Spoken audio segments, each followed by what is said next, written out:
Welcome to Kenton Teaches. Enjoy the video. You start by verifying your HP model and Windows version so you apply the right fixes. This matters because hardware drivers differ.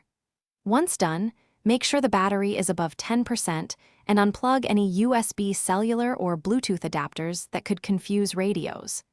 Next, open Action Center and Settings. You'll use both. This early step prevents wasted driver installs and speeds troubleshooting by ensuring you control both quick toggles and deep network settings.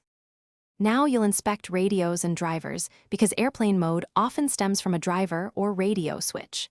Toggle airplane mode off in Action Center, then confirm in Settings Network and Internet to rule out UI mismatch. Open Device Manager, expand network adapters, and scan for hardware changes. This forces Windows to rediscover the adapter. If the adapter shows an error, update the driver, or roll back to the previous driver. Make sure to use HP Support Assistant when available for vendor-specific. Finish by checking hardware switches and services because software fixes won't help a disabled radio.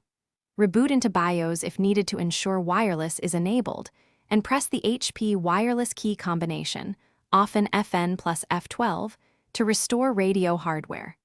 Start the network troubleshooter and restart the WLAN auto config service to reset profiles. If airplane mode still sticks, perform a system restore to a working point or do a clean driver install from HP's site. If nothing works, replace the Wi-Fi card or contact HP support as a last resort. Thanks for watching. Please subscribe if this video was helpful.